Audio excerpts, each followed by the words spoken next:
Oi, gente, tudo bem com vocês? Estamos aguardando as pessoas entrarem. É um prazer recebê-los para mais uma live. Vamos aguardar um pouquinho a Amanda, eu sei que ela já está preparada. Daqui a pouco ela está aí.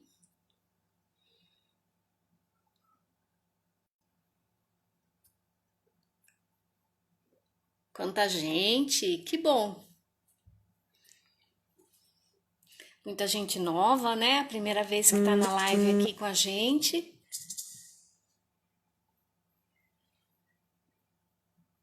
Então, tenho gente de Viçosa, Minas Gerais, Paraná, São Paulo.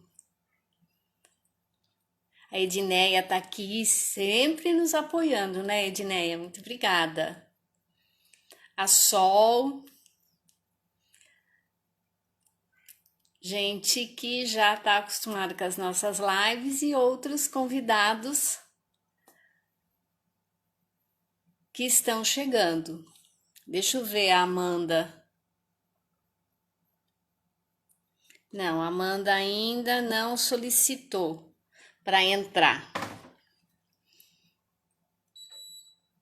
Deixa eu ver se ela mandou alguma mensagem para mim.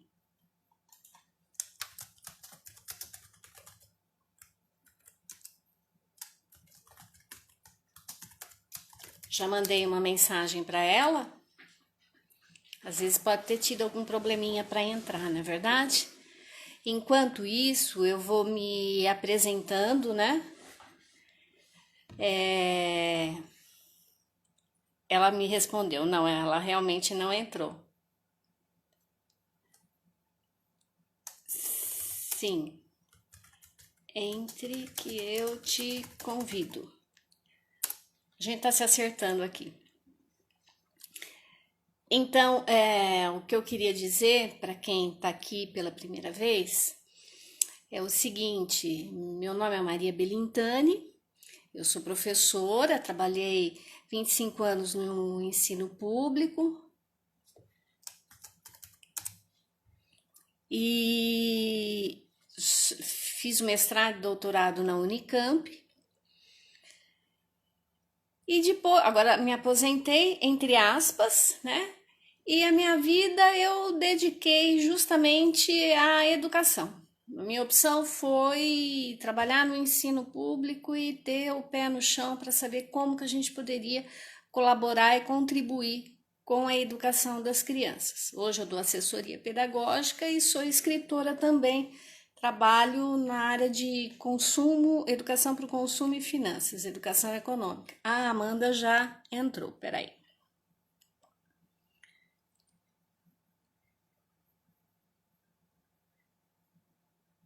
Essa não é a Amanda.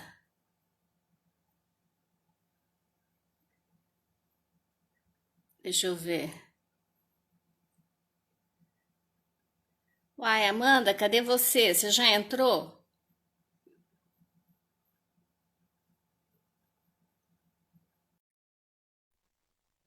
Amanda?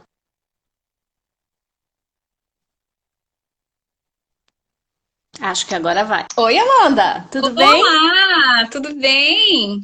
Tudo, graças a Deus. Tava me acertando aqui. Ah, é normal, normal. Amanda, eu só tô terminando de explicar uma coisinha, a gente já começa, se você me dá Ah, licença. joia. Claro, fica à vontade. Então tá. Então, gente, aí eu decidi, né? Eu passei a observar uma demanda e percebi que faltava um canal de comunicação para aqueles que gostam da teoria piagetiana e como essa teoria piagetiana ela pode contribuir na compreensão da criança e na melhoria da educação de uma maneira geral.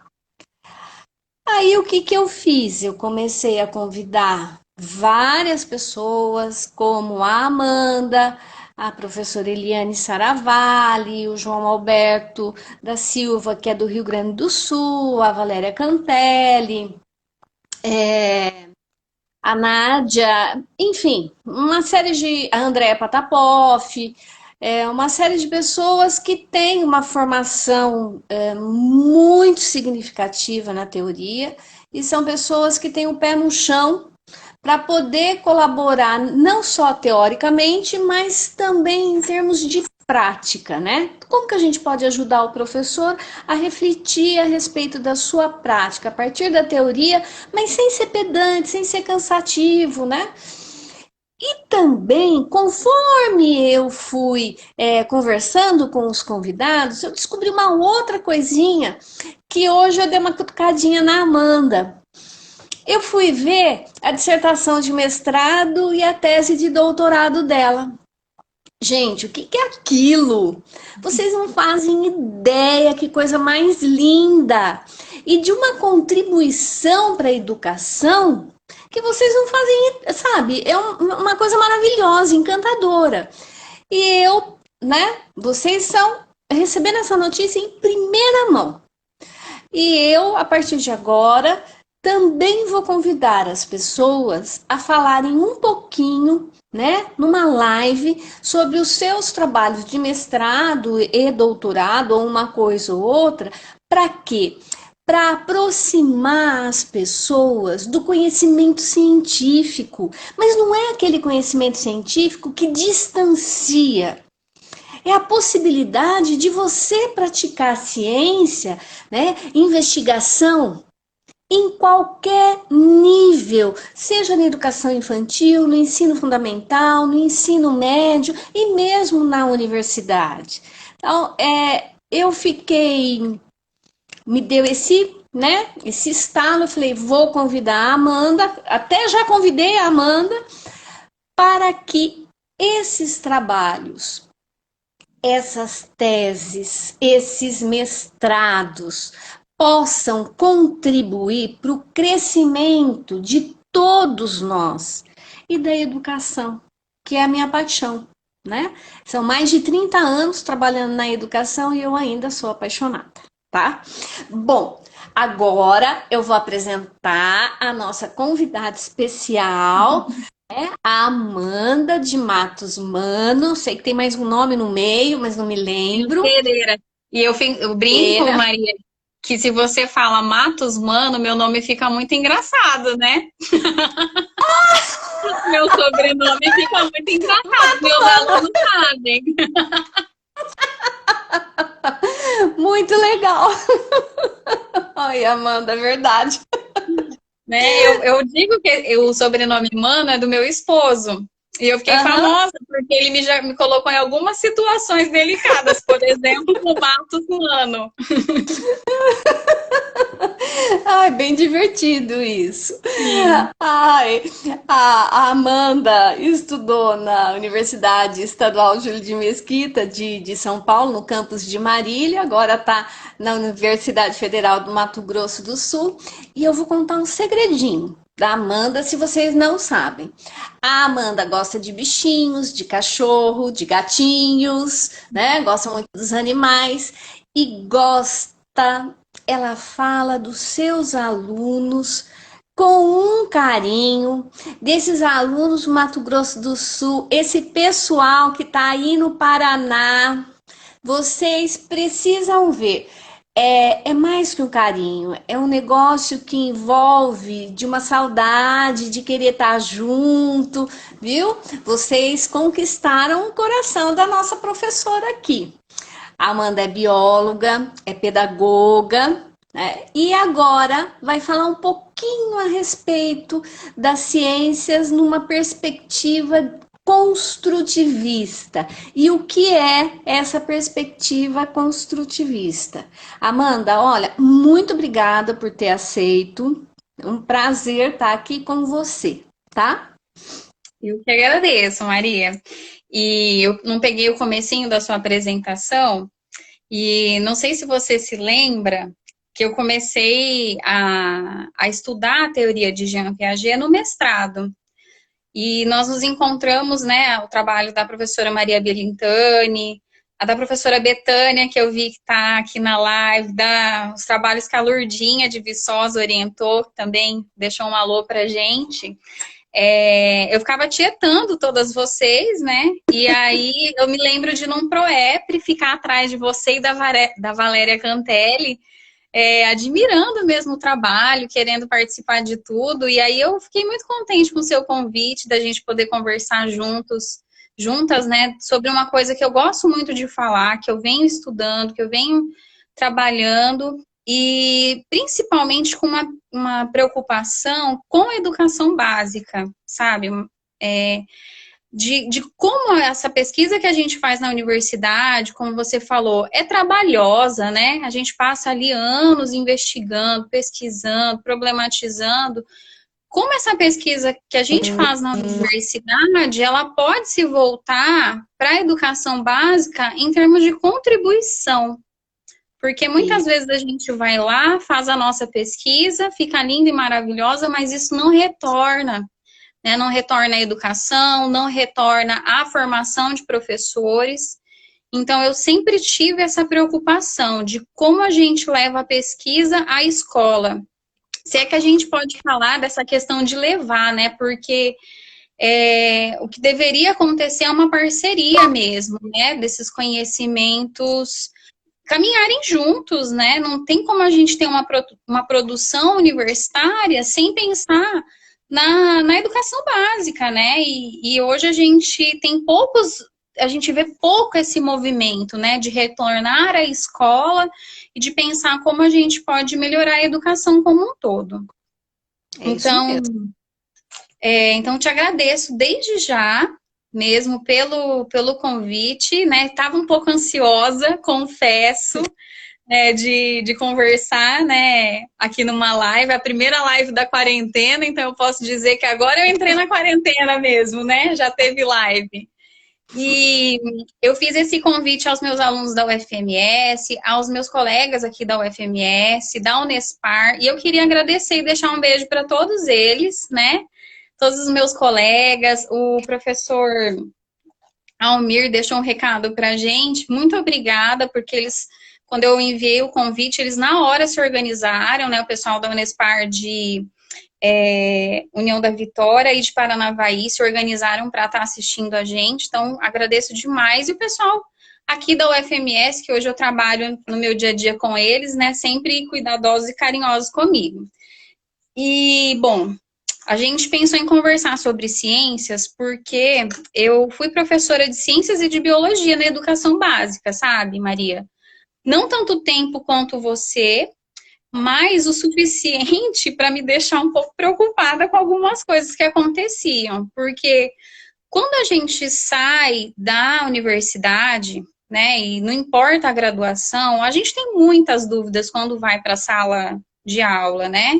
Quando a gente depara ali com uma classe de 40 alunos, né? Não importa se é no ensino fundamental 2, se é no médio, se é numa sala de educação infantil, nós temos tantos desafios que a universidade não conta, né? Que, claro, que toda a nossa formação nos ajuda, mas ali no dia a dia vinham coisas que só a minha graduação não dava conta. Então, por exemplo, a gente sai com aquela ideia de que você vai ensinar e todos os alunos vão aprender, né? Então, você vai lá, vai dar uma aula, vai preparar uma aula e todos os alunos vão aprender. E o que acontece? Não é isso, né? Não é isso. Então, eu saí, às vezes, triste realidade. E eu saí, às vezes, muito preocupada, porque, assim, na minha concepção, eu tinha dado uma boa aula, né? Mas os alunos não tinham aprendido, eles não estavam conseguindo me acompanhar, eles não davam as respostas que eu esperava na hora das avaliações, e aí é uma outra conversa, porque o instrumento acaba sendo sempre a prova, né? E em ciências a gente também deveria repensar esse instrumento de avaliação. E então essas questões me incomodavam enquanto professora, né? E aí com a teoria de Piaget, com a graduação em pedagogia também, eu falo que abriu um outro mundo, na minha perspectiva de professora mesmo, né? Então, de como a gente tem que organizar as nossas aulas para fugir desse modelo tradicional que a gente é formatado, né? Eu falo isso assim porque a gente ainda carrega isso para o ensino superior. Então, assim, às vezes a nossa aula a gente começa a correr com a matéria, porque você vê que você tem 59 slides, você não terminou, e você está preocupado que se você não ministrar aqueles 59 slides, eles não vão aprender. E não é bem assim, né? A gente tem que ir para além dessa transmissão e muito além da transmissão passiva, né? E aí, então, com a teoria, acho que hoje a gente não vai falar em específico só da teoria, porque, né, isso é um trabalho para muitas e muitas lives, e nem sei se a gente daria conta de tudo, né? Mas eu gostaria de pegar um ponto da teoria de Piaget, que é a questão da construção de conhecimentos. Eu acho que esse é o conceito-chave que se desdobra em muitos outros mecanismos que a gente precisa compreender, mas de pensar como a gente aprende na perspectiva piagetiana. E é importante deixar bem claro, né, Maria, que às vezes a gente apanha bastante nisso, porque as pessoas questionam, mas Piaget, ele não era um pedagogo, ele não pensou as questões educacionais, né? Ele pensou isso num nível epistemológico, né? A grande questão que ele queria desenvolver e que ele comprovou isso, né, por meio, né, de toda a sua aplicação de pesquisa, por meio do método clínico, como se dá essa construção do conhecimento, né? Como é que a gente passa de um conhecimento tão elementar, de um conhecimento prático, muitas vezes, e a gente pode pensar num bebê, né, na inteligência prática, então, né, tudo que ele faz ali, as ações que ele faz é para domínio de responder questões da hora, né, das necessidades do momento. Então, como é que a gente sai desse conhecimento, desse patamar e vai para patamares mais elaborados, né? Uhum. Chegando a teorizar, a hipotetizar, né? Que seria, então, a construção do pensamento formal. Então, essa era a preocupação dele, né? Como se dá essa construção de conhecimento? A gente falando assim parece simples, né? Parece que eu tô nesse patamar, eu vou pro outro, dá tudo certo, mas nisso tudo tem uma construção muito genuína, que a gente tem que ter muito cuidado quando vai estudar, pesquisar, né? E entender, até para a gente não distorcer a teoria e os seus conceitos. Eu acho que essa também tem que ser uma preocupação nossa de pesquisador e de professor, porque a partir do momento que eu entendo que tem uma teoria que embasa o meu trabalho, eu preciso ser bom nessa teoria, compreendê-la de fato, né? Então, as pessoas às vezes minimizam muito o trabalho de Piaget, né? E de Piaget para a educação, sabe, Maria? Uma vez eu ouvi assim, dentro de um congresso, mas você trabalha com Piaget, mas Piaget é fraquinho, né? E aquilo ficou me martelando e me martirizando, né? Porque é trazer uma simplicidade para uma teoria que não tem essa simplicidade. Porque essas pessoas, na verdade, eu já ouvi isso também na própria faculdade, né? Essas pessoas, elas simplesmente ficaram na questão dos estágios, né? O sensório motor, pré-operacional, operacional. Isso daí é o de menos na teoria piagetiana, né? O que interessa mais é todo o procedimento de interpretação de como esse processo ocorre. E o nosso desafio, Amanda, é trazer exatamente essa compreensão para que o conhecimento que ele fica restrito na universidade, ele possa ser discutido, aproveitado, fazer essa parceria com as escolas, né?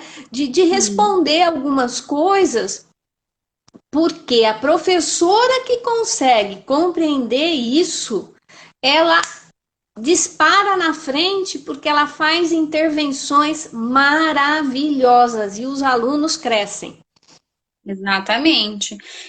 Assim, por exemplo, a questão dos estágios cognitivos, eles são super importantes para a gente pensar a educação, mas é uma questão só que precisa de muitas outras para a gente pensar na prática pedagógica com um princípio piagetiano, né? Então, a gente trabalhando só com esse conceito, né, de construção do conhecimento, já nos auxilia a pensar e a refletir como é que eu posso, então, organizar as minhas situações didáticas, a minha organização do trabalho, do tempo pedagógico, né, para eu trabalhar ciências na escola. Por que que eu falo isso? Que só a gente pensando em construção do conhecimento? Porque se eu for uma professora, né, ou um professor que acredito que o conhecimento acontece por construção, já é bem diferente do que se eu for uma professora que acredita que o conhecimento se dá por transmissão. Olha a diferença, né? Então, nessa perspectiva, se eu achar que para você aprender eu preciso transmitir conhecimento, como eu vou organizar uma aula de ciências? Eu já fui uma professora assim, então eu consigo dar esse exemplo, né? Eu vou preparar um slide cheio de informação, eu vou dar um monte de lista de exercício para você fazer, eu vou me preocupar com a quantidade de conteúdo, né? E tentar transmitir isso de uma maneira didática, sabe? Falar bem para o meu aluno compreender. Uhum. Mas aí fica o questionamento. Quantas aulas a gente já não assistiu nesse formato ao longo da vida? E quantas dessas aulas nós nos lembramos? Não é? Quantas palestras a gente já não assistiu? Quantos congressos? Né? Aulas que são pautadas no mero verbalismo, na hora, às vezes, a gente acha super interessante. A gente fala, nossa, a professora está falando coisas legais, né? Mas depois a gente esquece, porque não é construção do conhecimento. E, infelizmente, em ciências e em biologia, isso acontece muito, Maria. Aulas meramente expositivas. Mesmo para as crianças, sabe? Mesmo na educação infantil, a gente vê as professoras fazendo o quê? Pegando a sua apostila, né? Que geralmente tem ali o passo a passo para o professor, e transmitindo informações para as crianças, né? Privando elas de toda movimentação cognitiva que está ligada ao aprender, né? De toda a construção do conhecimento que a gente pode fazer.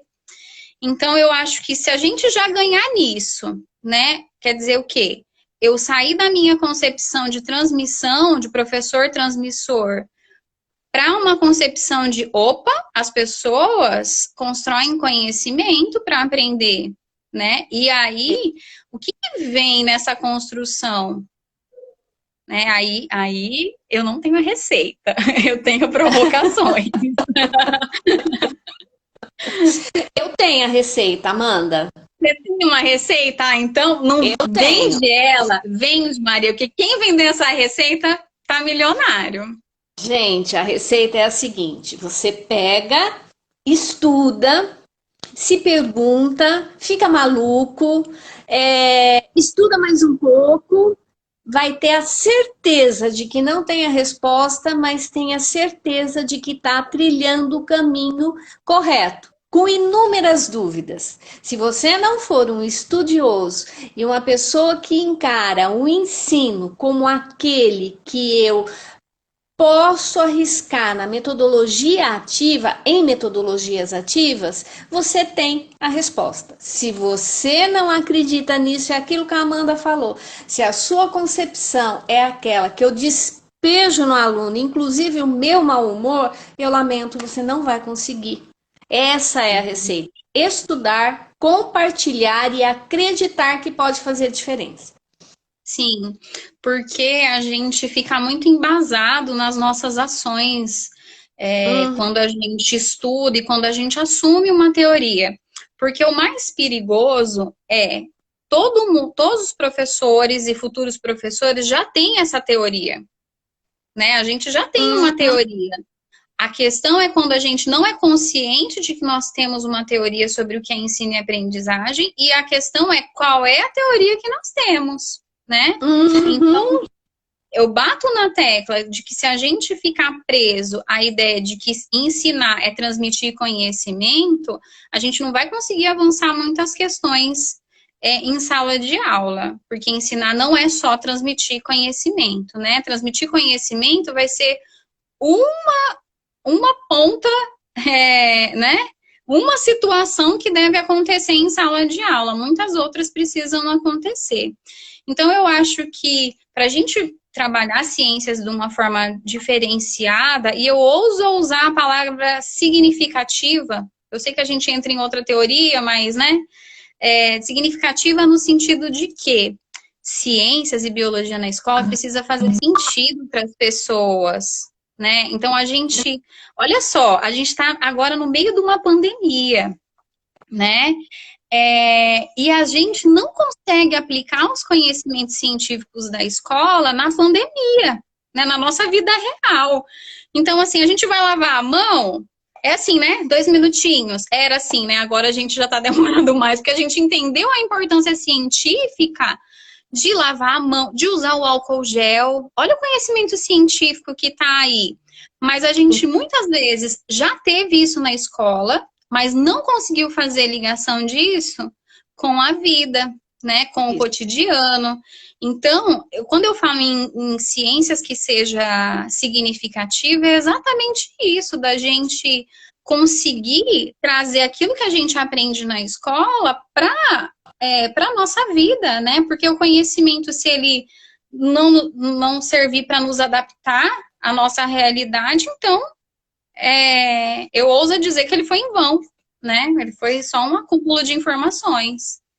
Amanda, não é à toa que um terço ou um quarto dos estudantes, e das pessoas adultas, se não me engano é isso, elas são consideradas analfabetas funcionais. Por quê? Porque não tem sentido aquele ler e escrever que foi ensinado na escola. Então, se foi ensinado isso na escola e elas não conseguem interpretar, qual foi o sentido da transmissão? Nenhum. Nenhum. É E exatamente isso que você está falando. assim, em ciências a gente também tem um termo alfabetização científica, né? Então, além da gente ser alfabetizado no mundo das letras, né, alfabetizados e letrados, né, Hum? deveríamos pelo menos, a gente também tem a questão da alfabetização científica, que ela é muito importante, né, que é de fato isso, trazer a ciência para as nossas vidas, né, dar um sentido para essa ciência, essa biologia. Quando eu falo em ciências, a gente pode pensar em biologia, em física, em química, né, as ciências como um todo. E, bom, e aí eu pensando, né, quando você me convidou, eu fiquei refletindo dessas minhas inquietações enquanto professora, das inquietações que a própria teoria nos traz, né, no sentido de construção de conhecimento, e você falou uma questão aí, né, métodos ativos, né? Então, quando a gente fala em ensinar ciências a partir da perspectiva piagetiana, nós precisamos pensar em metodologias ativas. Tá na moda esse termo, né? Se a gente Pois dá um é. Google aí, nós vamos encontrar 1.001 ferramentas para metodologia ativa. A gente precisa tomar cuidado. Mais uma vez, a importância da teoria, de nós estarmos embasados, porque senão a gente começa a aceitar qualquer coisa e a nossa prática pedagógica, ela vira como que eu já ouvi? Ah, minha prática pedagógica é aquela que eu pego um pouquinho de cada coisa, De o melhor cada de um. cada teoria, né? E essa é a minha prática pedagógica. Calma, você tá meio desorientado, né? É, Completamente. completamente. A gente precisa, claro, a gente precisa ver o que dá certo para nossa sala de aula, não é? Para aquele ano que a gente está trabalhando, mas sempre embasados naquela teoria que a gente acredita e que a gente tem conhecimento e que estuda e que se especializa nela. Então, quando a gente fala em metodologia ativa, eu estou pensando nos métodos ativos que Piaget propôs como os mais adequados para nós trabalharmos essas questões de aprendizagem e conhecimento, né? E aí, a gente poderia conversar também só sobre métodos ativos, mas pensando para hoje, a gente tem que pensar o seguinte, é muito simples. Métodos ativos, o sujeito que aprende precisa ser ativo. Não é isso?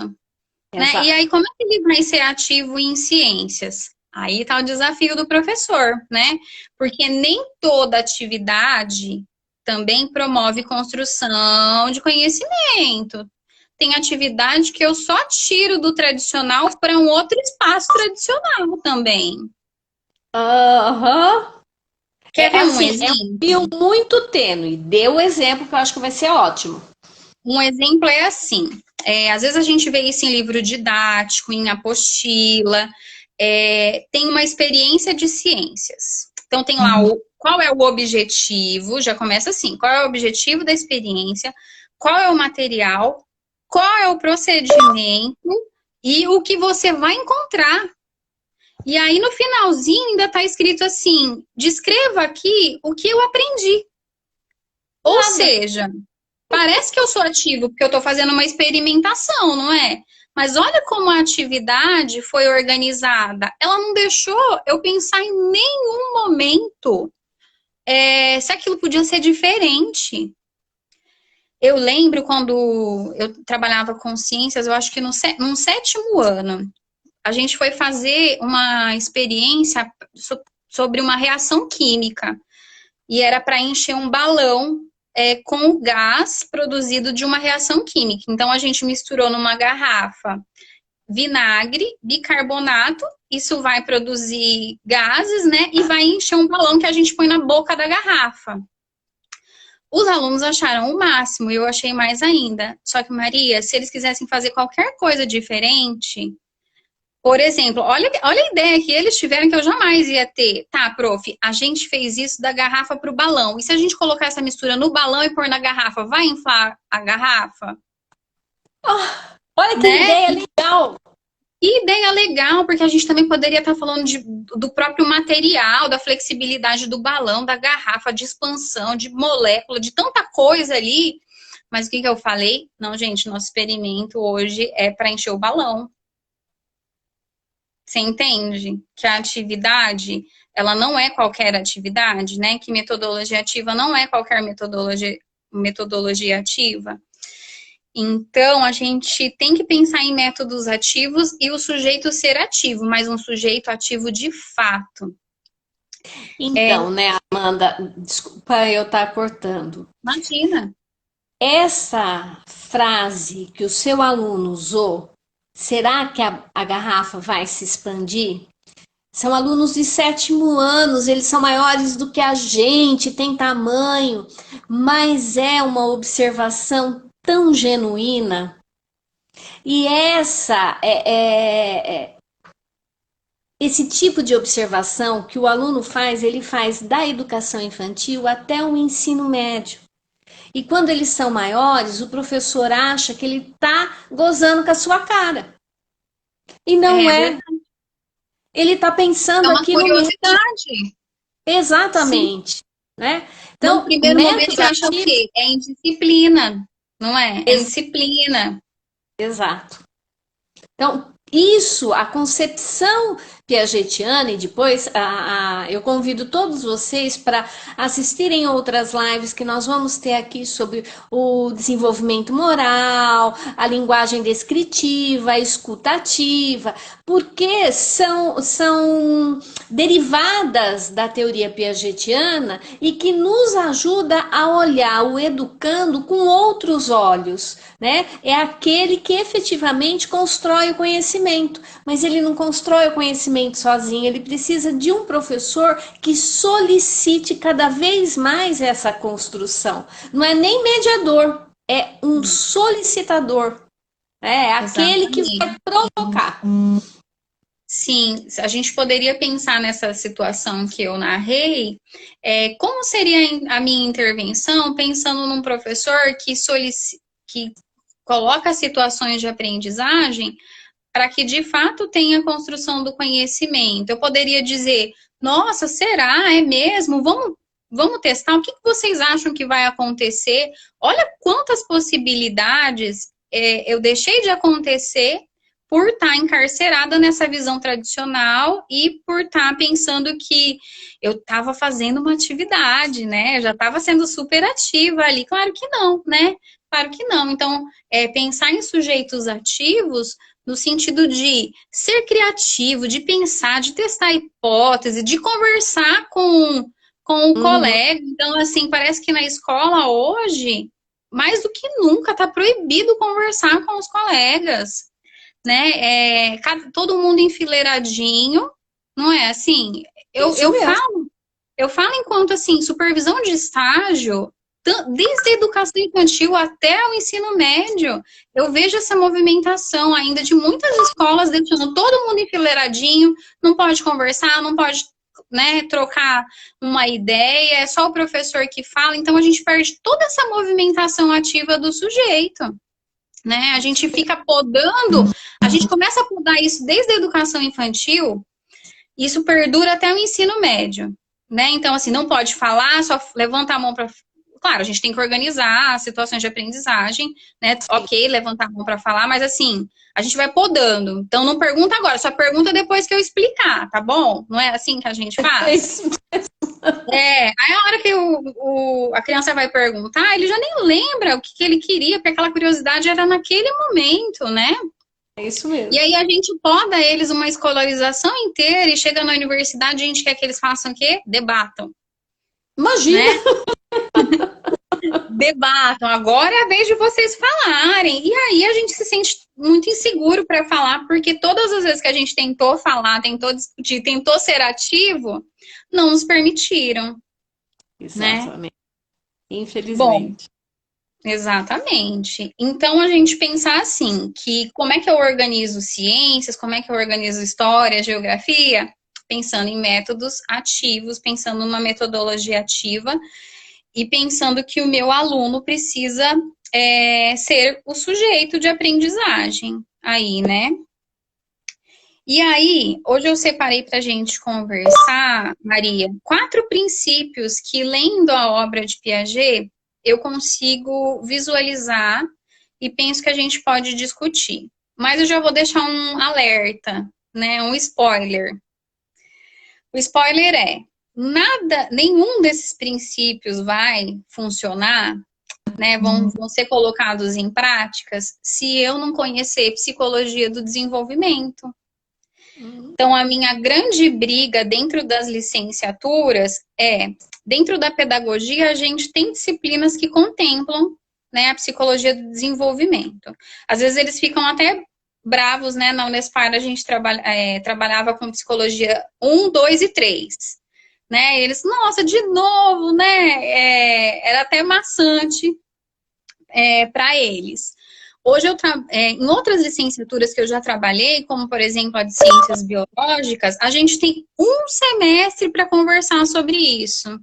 E depois a gente vai exigir desse profissional, professor lá na escola, que ele veja a criança e o adolescente com outros olhos, mas ele não teve formação né? Então, para qualquer princípio de qualquer teoria funcionar, a gente tem que ter o quê? Estudo, conhecimento, né?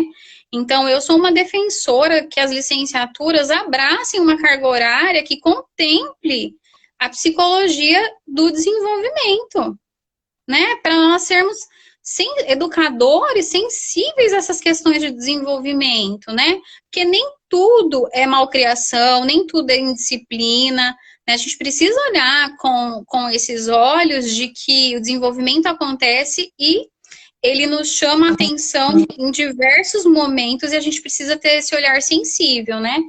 E eu também só consigo pensar, por exemplo, em atividades melhores para os meus alunos, melhores no sentido assim, se vai ao encontro das estruturas cognitivas que ele tem naquele momento, para pensar aquela problematização, se vai ao encontro da construção moral, que está vinculada ali com a construção da inteligência, né? Se eu tivesse conhecimento. Então, o meu spoiler se não tiver psicologia do desenvolvimento, os princípios ficam muito vagos, né? A gente fica muito reprodutor de princípios sem refletir sobre eles. É isso mesmo. Enfim. Amanda, são duas coisas. Primeiro, o pessoal tá mandando milhões de beijinhos, abraços. Eu não tô conseguindo ver daqui. E tem um comentário aqui que é o Miguelito. Ele falou assim: a Amanda nunca vai passar frio, porque está sempre coberta de razão. Eu tô lendo aqui. Ó, gente, também vai ficar gravado tanto no Instagram como no meu canal no YouTube. Fiquem tranquilos, tá bom? Agora tem a segunda informação que você não vai gostar muito, Amanda. Nós temos 20 minutos para 4 princípios. Mas a gente vai falar porque eu sou conteudista. Mentira. É isso aí. Mas que legal, né? Eu acho que isso já é um indicativo que a gente pode conversar outra vez. Ai, eu tô adorando, Amanda, não sei você, mas eu tô achando aqui a conversa. E vocês estão gostando? Vale a pena a gente repetir a live não, né? Ter mais lives com essa discussão. Coloca aí o que você tá achando pra gente, pra direcionar o nosso trabalho. Vai ser muito legal, tô apostando nisso. Vai lá, Amanda. 1, 2, 3 e... Bem blogueira, né? Agora vamos para os 4 princípios. Não, mas vai devagar no seu ritmo, porque eu prefiro deixar completo do que, né, atropelar. Claro. Mas, na verdade, são algumas coisas que a gente já conversou, né? O primeiro que eu vou destacar é a diferença da lógica do adulto para a lógica da criança. E agora eu vou explicar o porquê. Nós adultos temos uma forma de pensar o mundo porque a gente teve vivências em relações a esse mundo. Vamos pensar no mundo natural, né? Se eu for pedir para você me explicar as fases da Lua, que foi uma questão do meu trabalho de doutorado, eu tenho certeza que você vai ter uma explicação mais próxima daquela da perspectiva científica, né? É por conta da posição da Lua em relação ao Sol e tudo mais, né? Porque nós adultos fomos levados, ou deveríamos pelo menos ter sido levados a pensar nessa lógica mais formal, né? E muitas vezes a gente não tem essa sensibilidade enquanto professor de organizar situações didáticas que respeitem essa diferença da lógica do adulto para a lógica da criança. Então, como seria a lógica da criança para pensar as fases da Lua? A gente pode pensar nas crianças bem pequenas, né? Os pequenininhos me falam, por exemplo, que a Lua aumenta de tamanho ou diminui. Essa é uma lógica da criança, ela pensa assim para explicar as fases lunares, né? Então, eu tenho que pensar o quê? Esse é o meu princípio para organizar minha sala de aula, para organizar minhas atividades. Essa diferença do que eu penso enquanto adulto e do que os meus alunos pensam enquanto crianças e adolescentes. Eu preciso, então, respeitar essas ideias que os meus alunos trazem. E quando eu falo em respeito, é um respeito mesmo, porque muitas vezes a gente vê assim, pessoal, o que vocês acham? Como é que vocês acham que acontece tal coisa? Porque ele estudou lá na faculdade que tem que perguntar os conhecimentos prévios, né? Para as crianças e para os adolescentes. Mas na hora de organizar situações de aprendizagem, isso não é considerado. né? Eu não levo em conta que a maior parte dos meus alunos, por exemplo, não tem essa perspectiva mais científica. E eu digo isso porque eu trabalhei com as fases da Lua também no 7º ano, que já era para esperado que eles tivessem uma perspectiva mais formalizada, né? Eles vão ter ali por volta de 12 anos, 11, 12 anos. Não tinham. Então, como é que eu ia falar de um monte de conceito científico sem entender como eles pensavam? Né? E é exatamente isso que a gente faz. A gente atropela essa construção querendo sobrepor a lógica do adulto à lógica da criança, à lógica do adolescente. Né? Então, eu não posso ensinar ciência sem considerar o que o meu aluno pensa e levar isso para o meu trabalho educativo, né? Para o meu trabalho pedagógico. Certo. Então, nesse exemplo de astronomia, eu, antes de trabalhar, por exemplo, as fases lunares numa junção de todas as explicações, de todos os elementos que eu preciso para explicar as fases da Lua, eu posso trabalhar antes luz e sombra, eu posso trabalhar as características, né, do satélite. Então, assim, não tem como ele aumentar e diminuir se ele é rochoso, não é? Então, assim, eu vou levando os alunos a pensarem nessas questões até eles conseguirem construir esse conhecimento mais elaborado, mais perto da perspectiva científica, que é o que a gente espera na escola, né? Mas nunca sobrepor a minha lógica à lógica deles, porque a lógica deles também é uma lógica, né? Também E é é uma uma forma de lógica que pensar. vai ajudá-lo a construir o conhecimento. Sim, sim, a gente passa por isso, né? Vários exemplos a gente pode dar de como a gente imaginava que eram as coisas, e depois, quando você se depara com a ciência, você fala, nossa, como eu era ingênuo, né? Mas não é ingenuidade,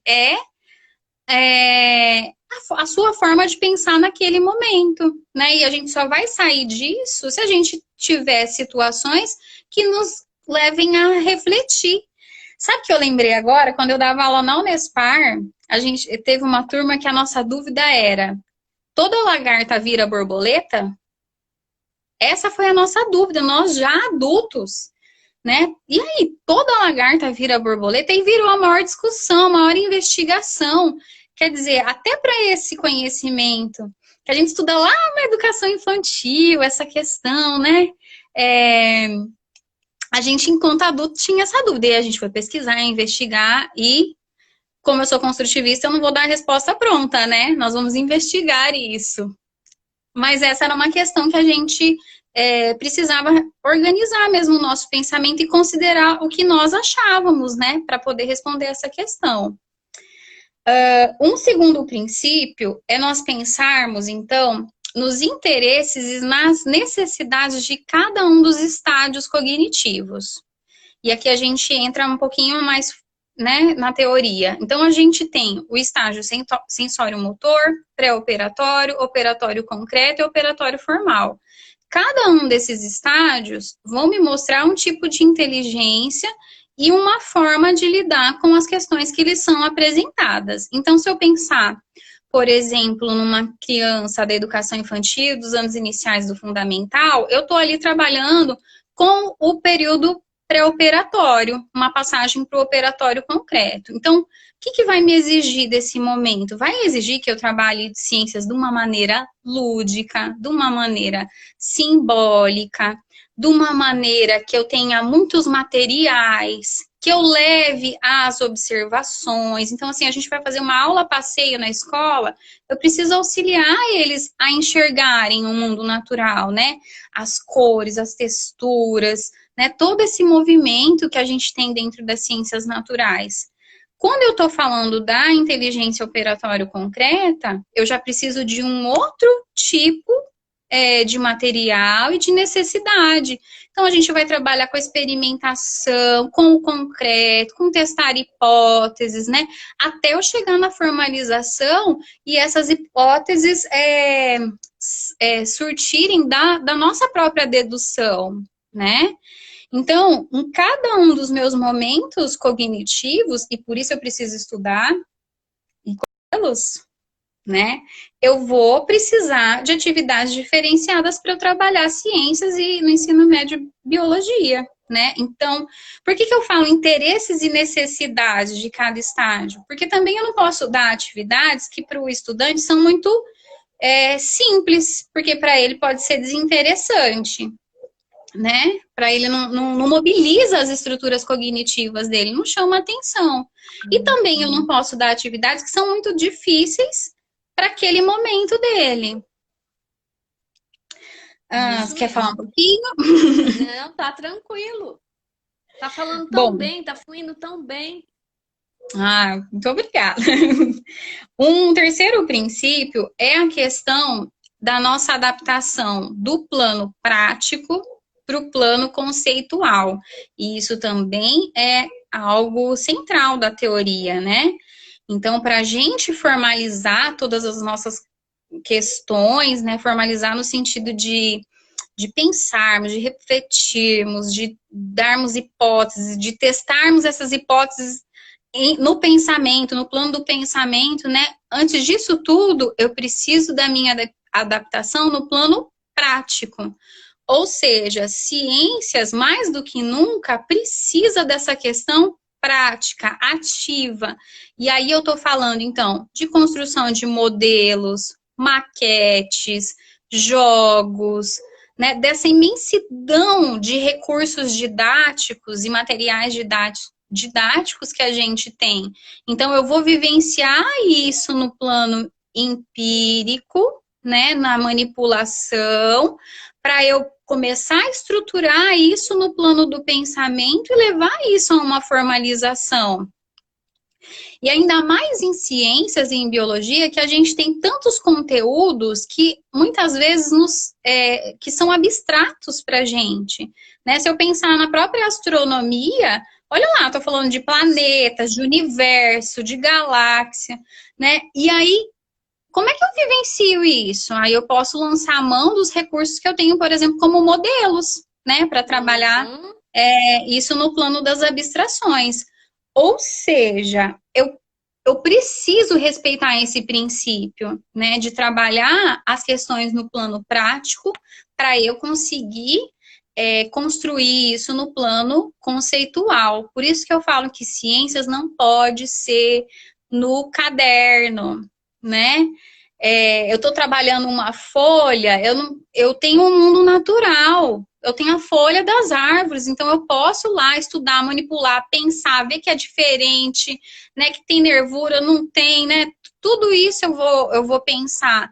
Mas às vezes a gente trabalha desde a educação infantil até o fundamental com xerox do mundo natural, não é? Vou estudar os animais. Está lá a fotocópia do animal, sem a gente pensar em outras possibilidades, né?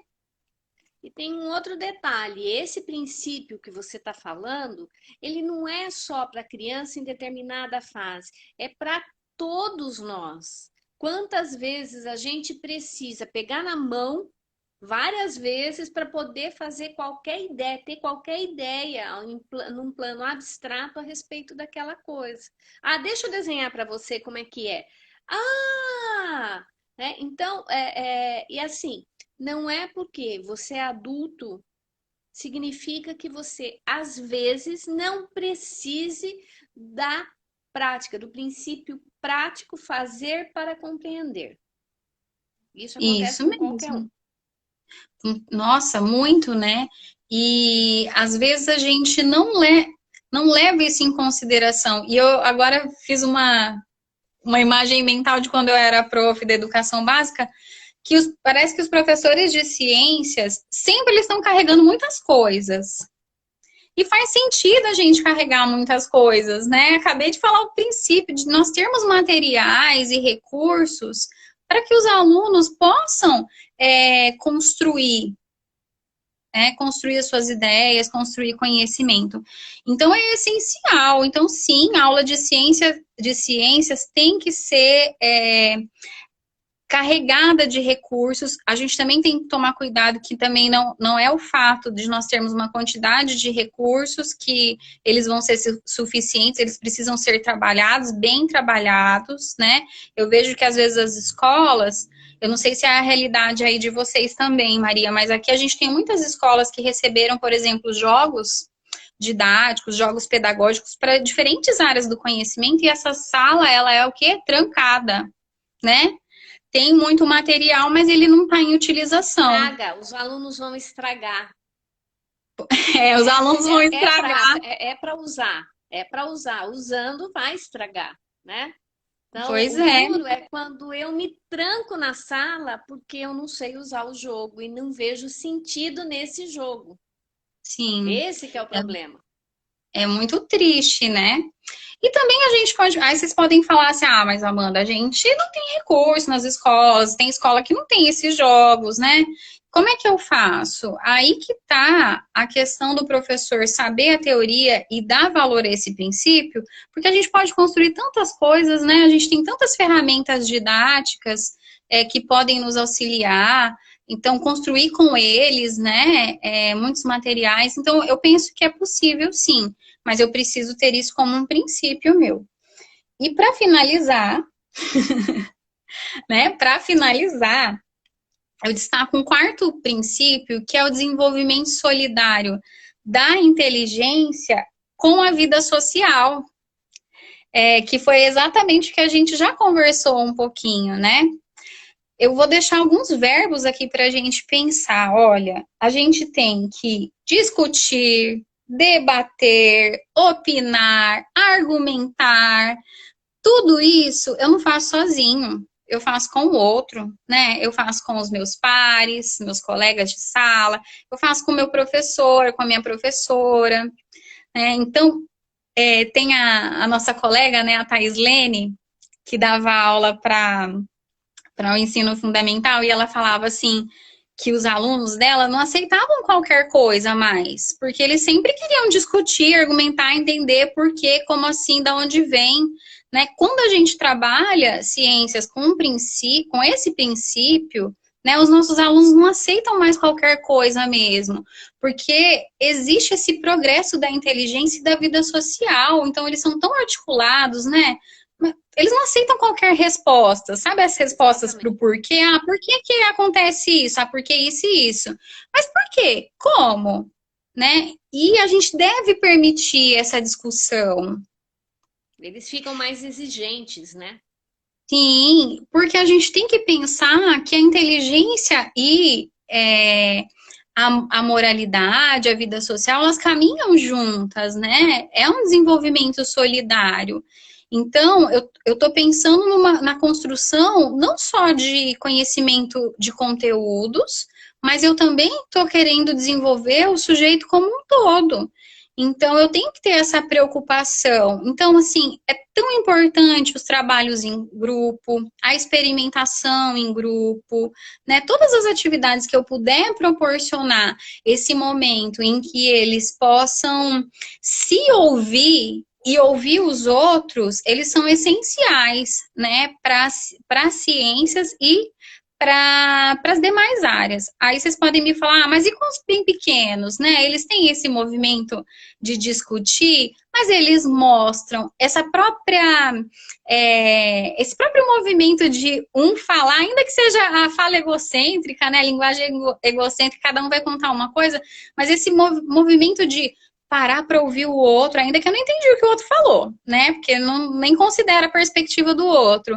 É muito importante depois para nós, mas futuramente, né? Conseguirmos fazer um bom debate com bons argumentos, né? Defender ciências, né? Eu acho que é Temos um possível. minuto. Terminei meus princípios. A gente vai voltar, né, a discutir de uma outra maneira esses princípios, porque a gente vai falar da dissertação e da tese dela, que são lindas, lindas, lindas. E vocês vão aprender muito com isso. Fiquem atentos na nossa programação. E Amanda, eu só tenho a agradecer você ter aceito o meu convite para estar aqui hoje com toda essa gente bonita que está a fim de aprender. Muito Que obrigada. legal. Muito obrigada, Maria. Deixo o meu beijo para todo mundo que assistiu a gente, que ajudou a divulgar. Adorei, adoro conversar, é comigo mesmo. Adoro falar do que eu Legal. gosto, né? E eu quero sim participar muitas outras vezes. Obrigada pelo convite mais uma Gente, vez. e vocês que estão na universidade, ajudem a divulgar um canal de conhecimento para o professor que tenha fundamentação científica. A gente tem muita coisa aí triste, mas nós temos esse canal que está muito legal e espera colaborar com a educação de todos nós, inclusive a minha, porque eu preciso aprender. Um beijo, E a Amanda, minha muito também. obrigada. Um beijo para Obrigada. todos vocês e Beijão. até a próxima. Até. Tchau. Tchau, tchau.